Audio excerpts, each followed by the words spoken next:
All right, welcome back after a long hiatus to Riot on the Raritan with my friend Justin and myself, Ted. Dude, it's been a long time since we've gotten back on the pod.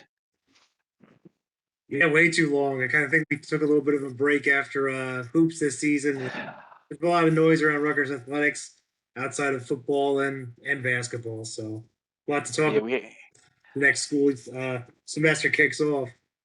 yeah, the thing called life took over, and we kind of just had to take a minor retreat to get our things situated. But hey, you're all settled in, dude. You're thriving, and hopefully here in the next maybe month, I'll be back in Nashville after a long period of time away from home. So, um, yeah, man, I guess we'll just dive into it. We had a lot to talk about, a lot to catch up on.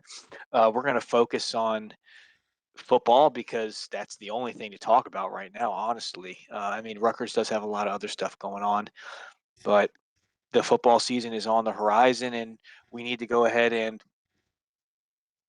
I mean, just start off fresh for a new season. No, yeah, I'm excited, especially with the a lot of coaching changes. So having a quarterback being drafted for the first time since Mike Teal, Yeah. a late commit coming to us from our good friends over in State College. I know, big time change up, especially reclassing uh, for the current class. But I guess we could just dive into just, I guess, overall takes from last season.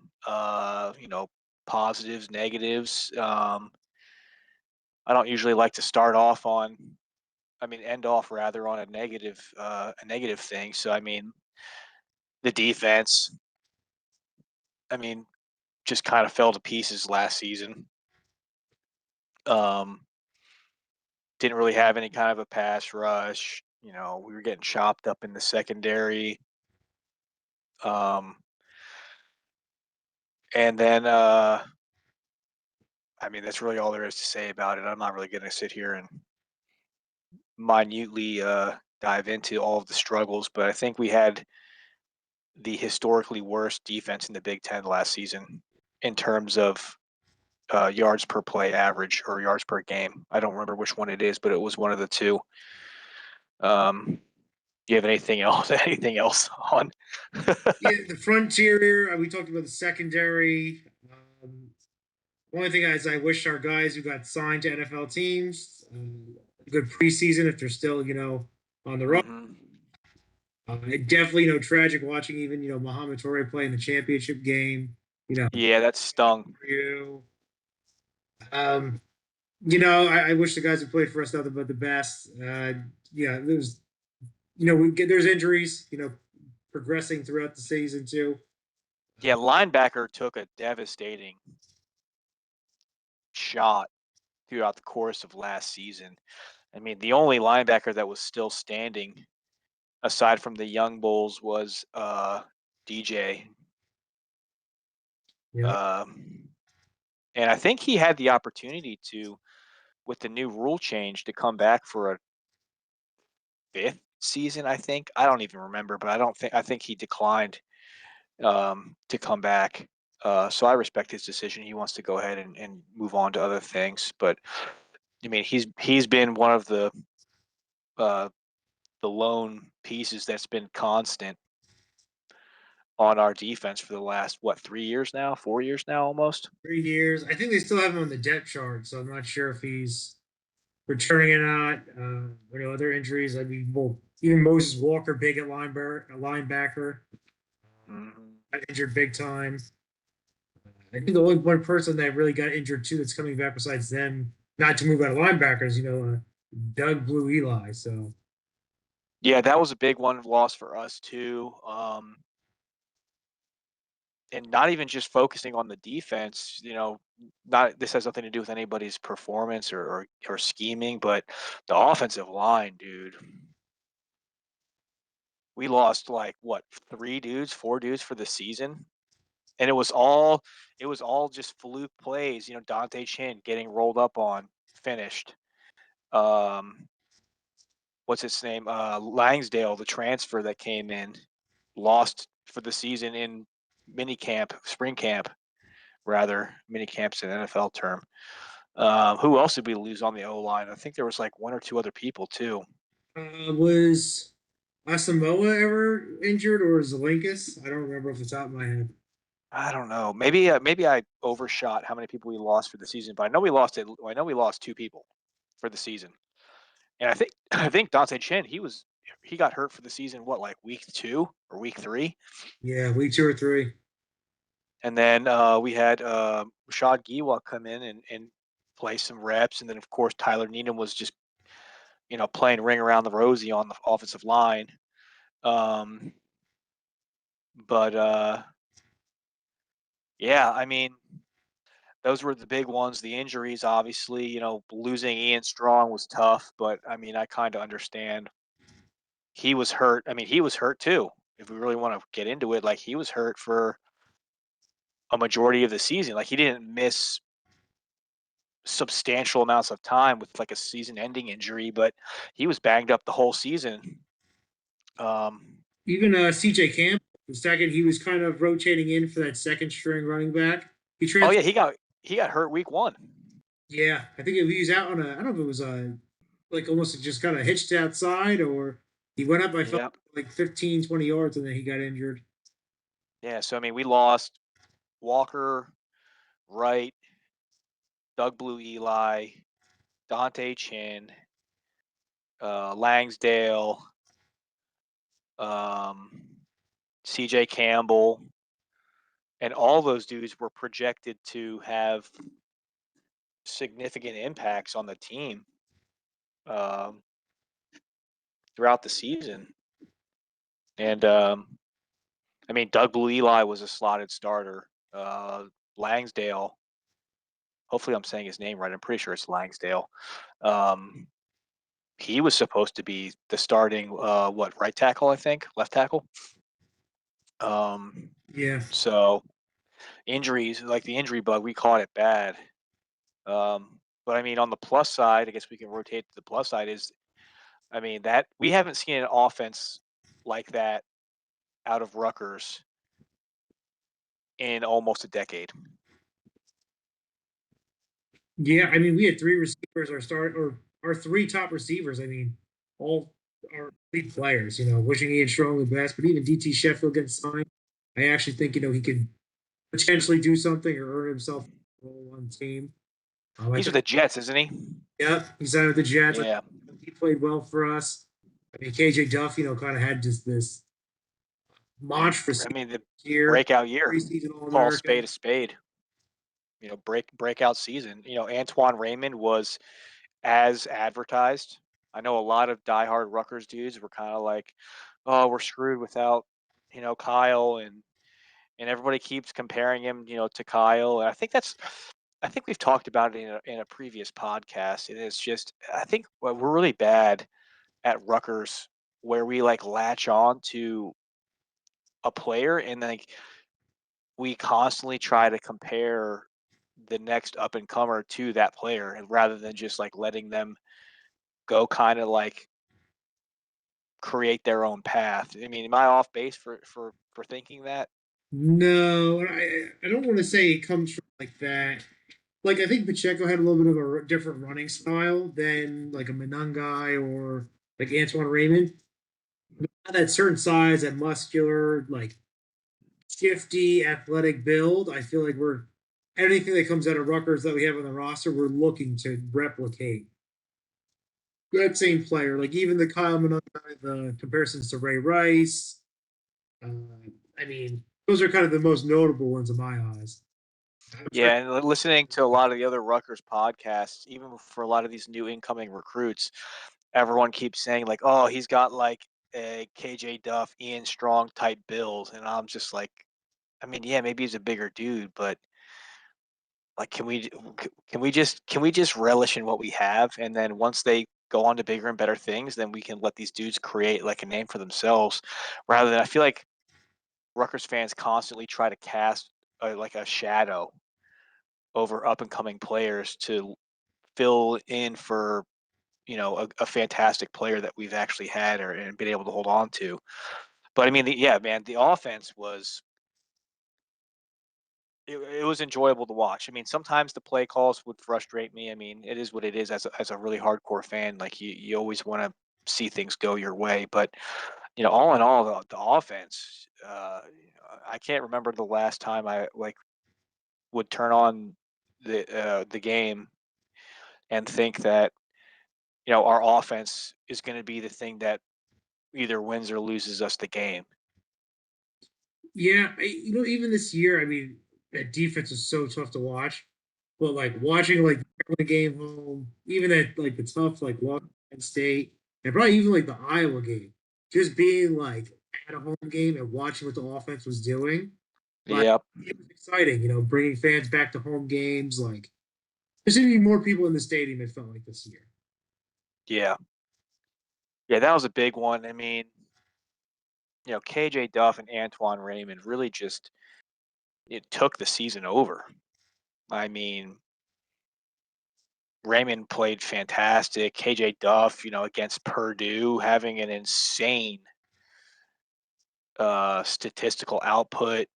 His catch against Penn State was astronomical. I Yes. mean, Uh, um, just it's like anytime we needed a play, one of those two guys just, just stepped up.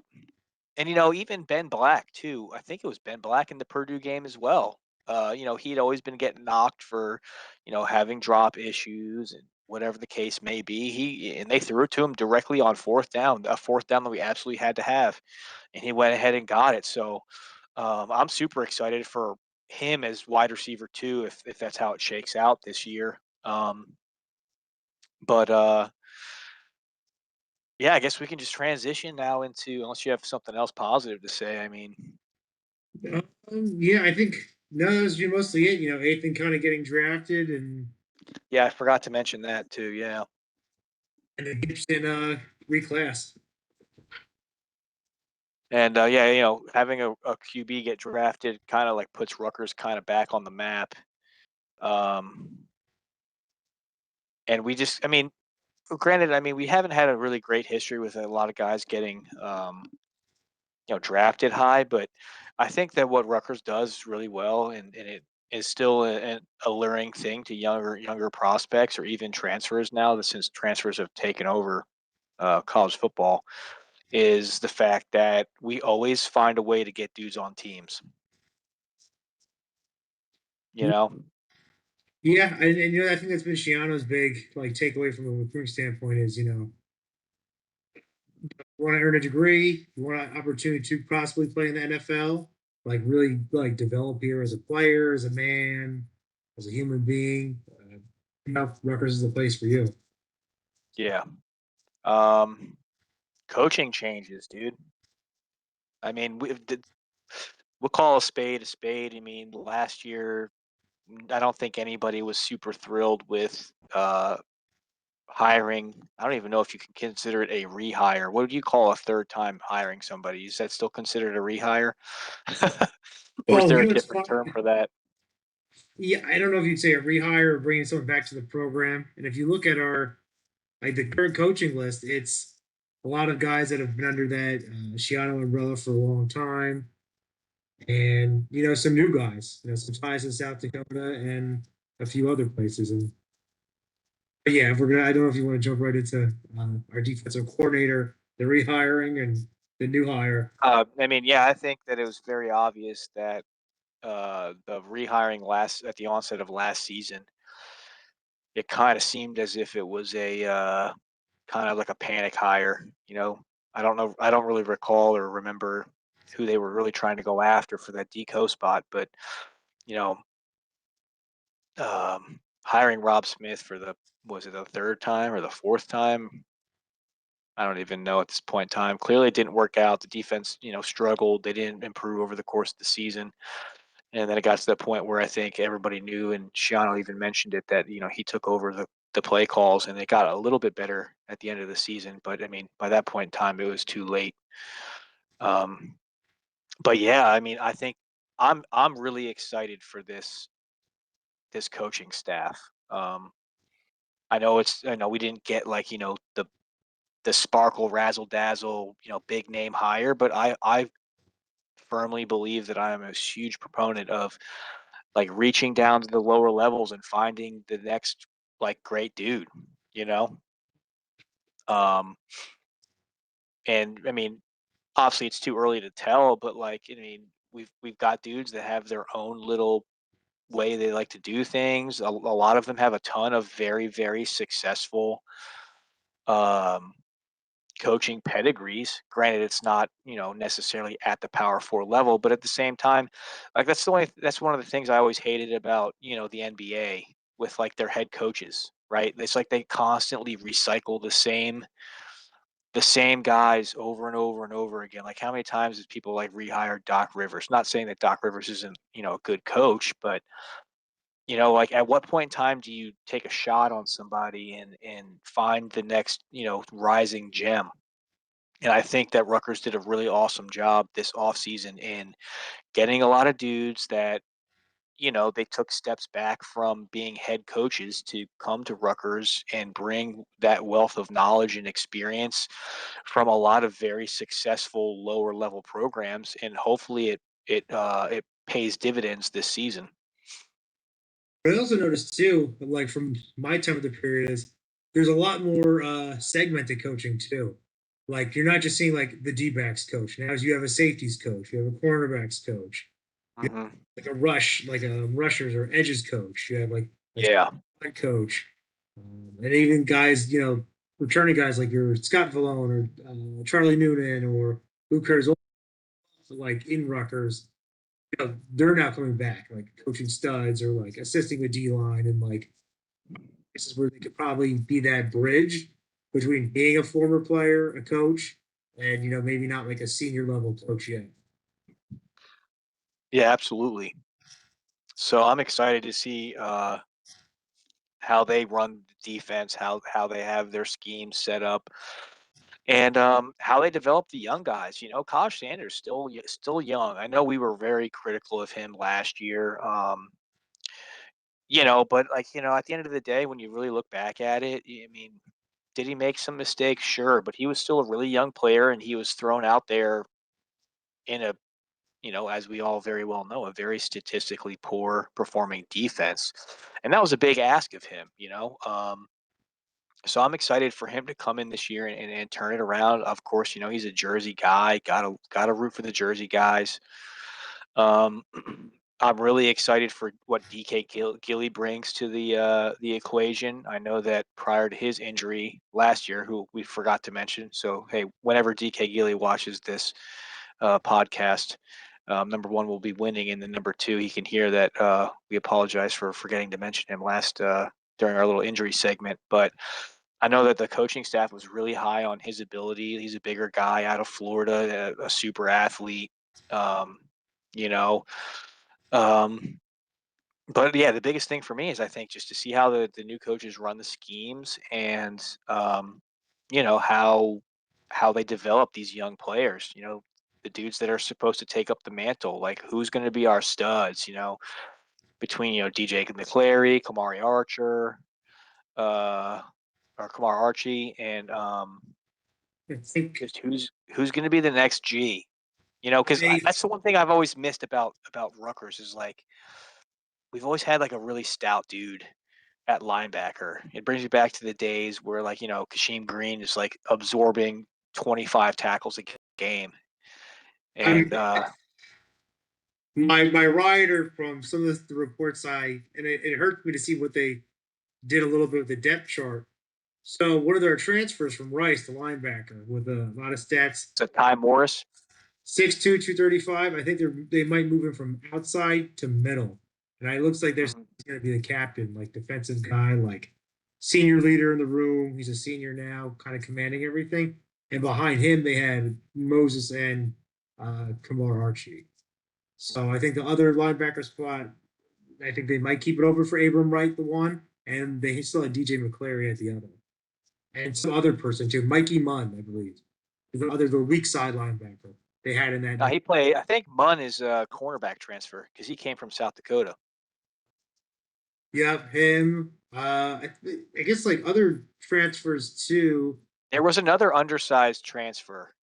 I The think D he might have line, come from Jadon Drake. Burnett, right? Is it Jadon Burnett? Maybe. No, he was a linebacker. I'm pretty sure he was like undersized. I think he might have transferred from Drake. I'll have to look that up for the next pod so we can correct ourselves. But if I remember correctly, I think he's like, I mean, he's like a little bit on the shorter side, but he has a ton of, play experience I think I'm pretty sure it was Drake.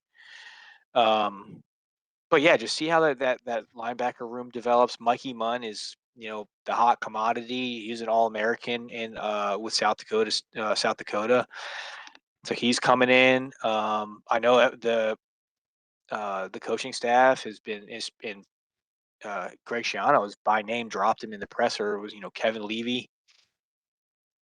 I'm excited to see how he turns out and plays. So yeah, I'm like really excited for how the defensive side coaching staff develops these young guys and gets the most out of them to just shore up. I don't anticipate us getting back to how great our defense was when we had like Tyreen Powell and um, all those dudes a couple years ago. But I mean, if we take a substantial step forward on the defensive side of the ball, I think we'll be heading in the correct direction. Um, Malachi but I mean, Davis. Malachi Davis yeah, supposed to be pretty good. He's like I think what transfer the weak side edge, maybe linebacker. They use him as a hybrid. okay.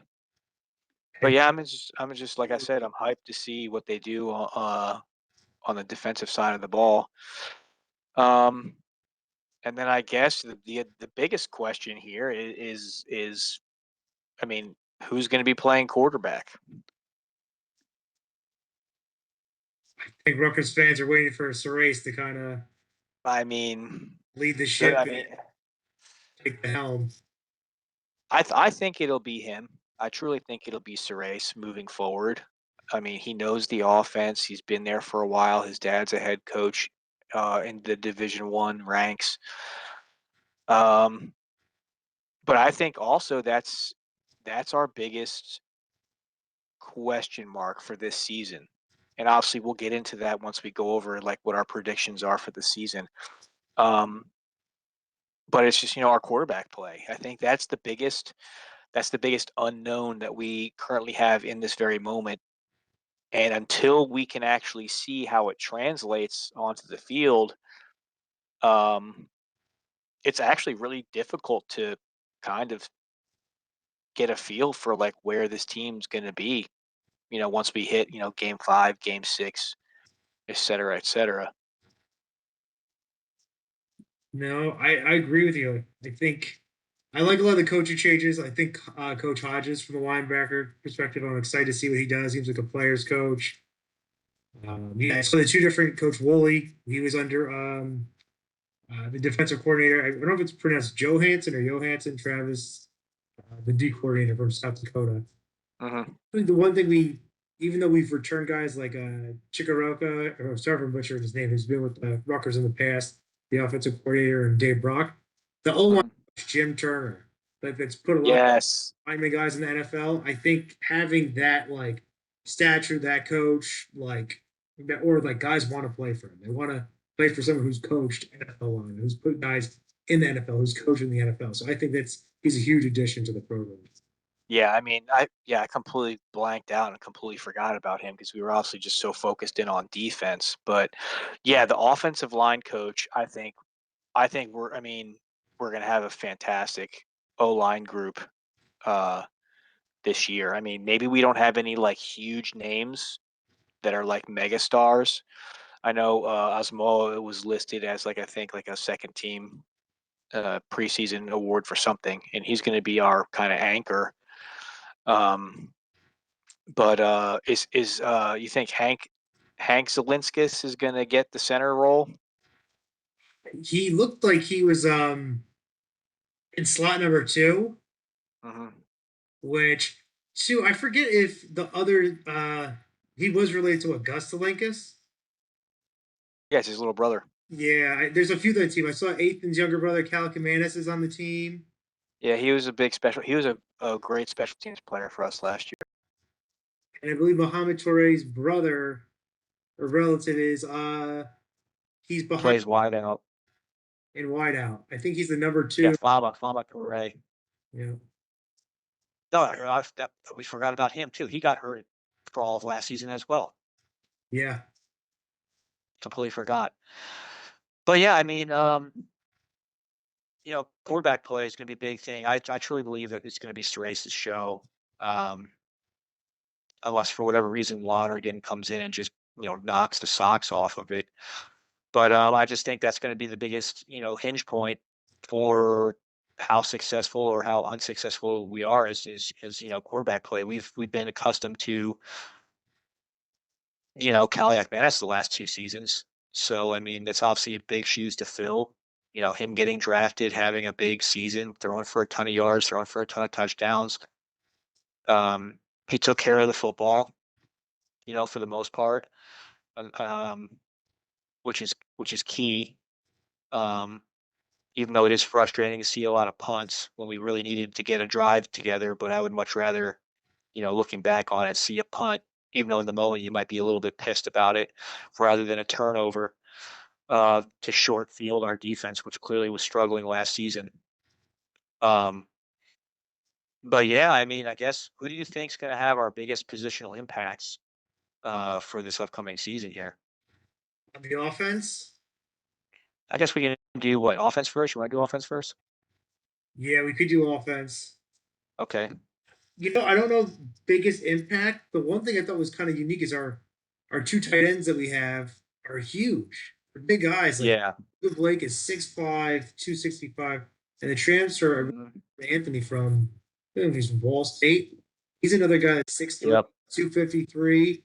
So from just like a blocking O line perspective, I love it. I mean, last year we weren't really big on O lines unless they're kind of just throwing something out in the past to Fletcher or Hmm. the other tight end's name.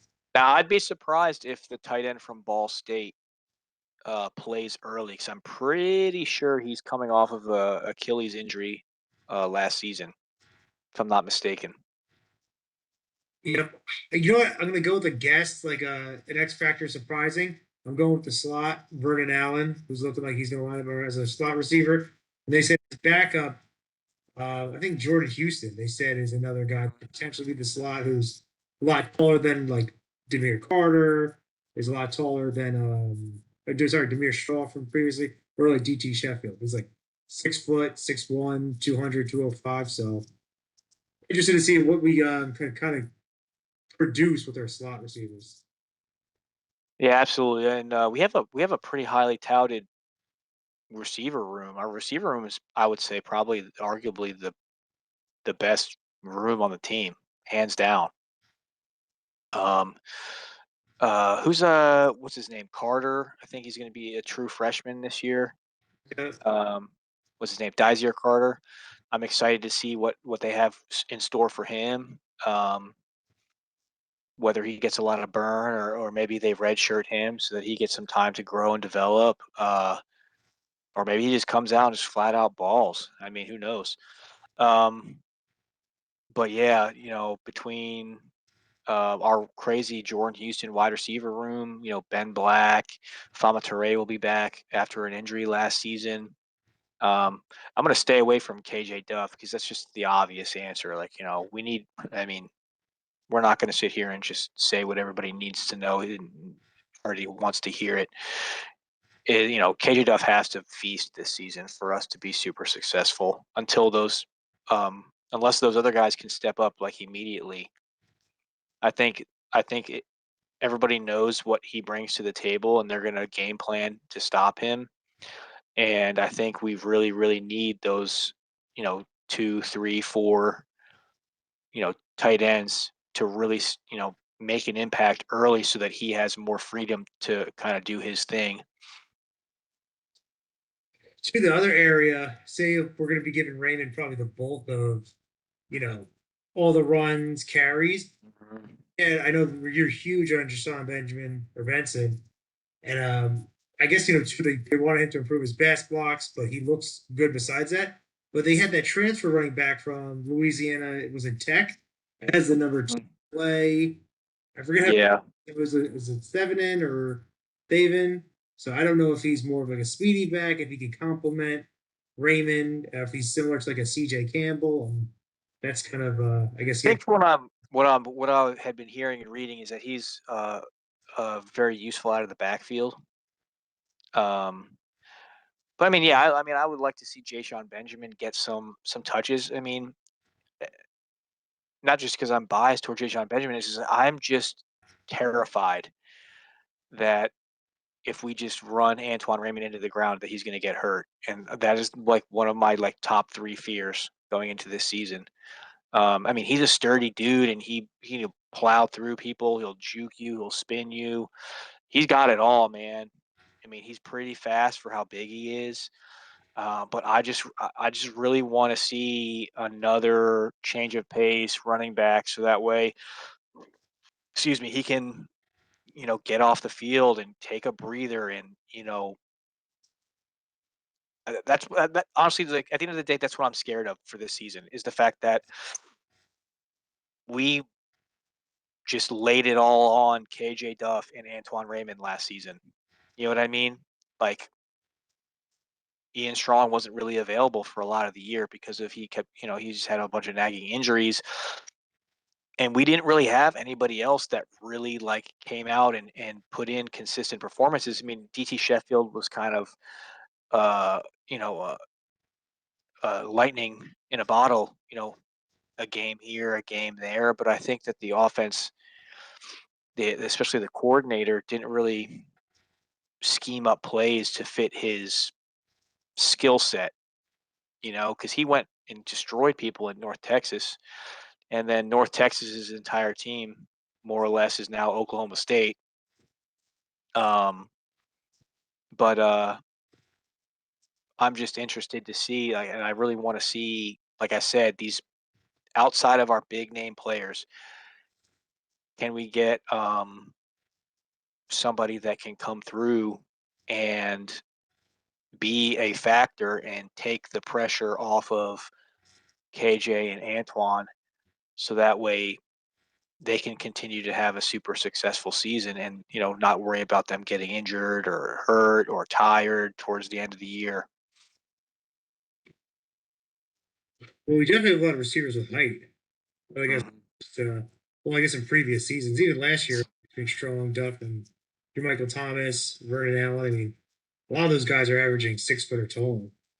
Yeah, the big bodies. Um, but then I guess the other big news, especially in the running back room, is we snatched up.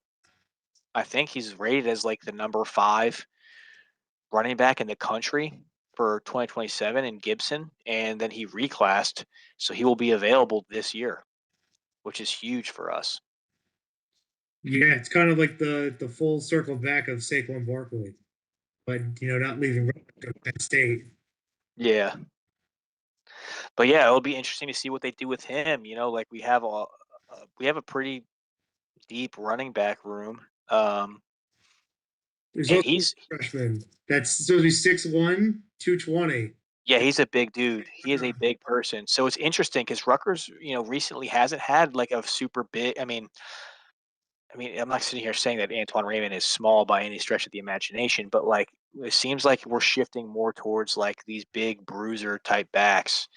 So I'm kind of interested to see how that works out. We have the big tight ends. Now we have this big ass running back who's a stud.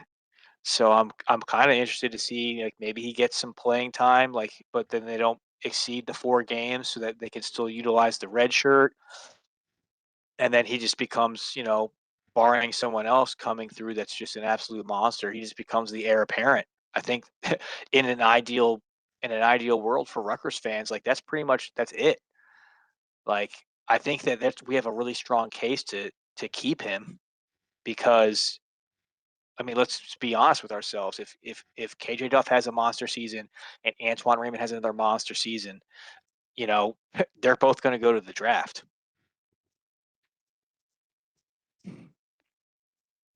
Yeah, I don't think any of them would stay if they had a monster season. No, no chance. So that's why I think that's why I'm really confident. I'm actually really excited. As soon as I found out that news, I remember I sent it to you on Instagram like immediately. I was like, dude, no way. And just the fact that the chances of Raymond being back next year are are obviously slim. And he's he's kind of like next in line just to be the next great Rutgers running back. I mean, if we can get a third in a row, like that's pretty sick. We go from Monungai to Antoine Raymond to Gibson. Like it's Even hard to Pacheco's had argue. a nice little run too, just to kind of keep the NFL Yeah, going. yeah, he did, but like he was also on those anemic offenses, so his statistical output. If we were to put him on, like, let's say, like if we traded Kyle or Antoine Raymond from last year for Pacheco, like he would have an insane year too. It's just the fact that we couldn't pass the damn ball, and that obviously hurt his production. But then he obviously just went to the not the combine. He went to the pro day. I know he was at the combine. I'm pretty sure, maybe, Yeah, he had and a big combine. I and think he he won. absolutely just blew up at the combine, and that's what helped him get drafted. Um, but I'm talking more so just production wise. If we can just get another big year out of Antoine, and then he goes on to the league and is successful, like we have the possibility to slowly become like RBU. Well, we You know forgot what I mean? for this for 1 year. Gus Edwards, just because he's had he's had a few years in the NFL. He's played well. Hmm. I liked how he played when he was at Rutgers. He was Yeah. like the main back complimenting Blackshear, and even Pacheco was getting some burn then. Yeah, I mean, even though he did, the majority of his time, it was at Miami, but he's had some successes with, Baltimore, and then obviously we have Pacheco, who's, either splitting carries or taking the majority of carries in Kansas City, and then you have, Monangai, who's with Chicago now. He's been getting a ton of touches, with him and DeAndre Swift. Um, I think I mean, Raymond. There's no way that I can think that Raymond won't be the next guy that ends up on a team somewhere. And then, by the time Gibson takes over, lead back roles, Jim Turner, I'm hoping can work his magic, and we'll just start compounding small victories moving forward, and we could be really exciting here. Within the next 2 to 3 years, I think. You know what I do wonder even now as Rutgers as a program. Say in the past, it's always been these are great defenses, and sometimes we're like a run smash mouth football program. If we could even become more of like an exciting football program, if that could just bring in recruits, bring in fans, like you know, Hmm. like the defense is struggle. They might not stop the ball, and fans are like, "What's going on?" But we do have those electric playmakers that are now playing on Sundays. Like if you're Yeah, a high school running back in New Jersey, you like you had chance to go to Rutgers. I mean, there's Rutgers running backs, all over all over. I mean, at least Pacheco got his Super Bowls. Colorado played big this year, really stepped up right away. So, I mean, it's always nice when they say the Rutgers man on Sundays. yeah. I mean, even for wideout too. Like if I mean, if the defense can, I mean, I think that let's say just drawing here a weird just guess is like let's just think and say that the defensive side of the ball like slow incrementally improves over the next couple years. With the amount of talent that we have on offense and the way that the wide receivers have always developed at Rutgers, and now the fact that we have all of these running backs, and now we have Jim Turner, who I'm hoping can start to try to bring in some really high level offensive linemen. Like our offense, like we could be in the next 2 to 3 years like a really really good team. Obviously it's going to be tough. I'm not sitting here saying that we're going to go ahead and be like challenging um for like a Big Ten championship or make the playoffs. I mean, if that's what happens, then I will happily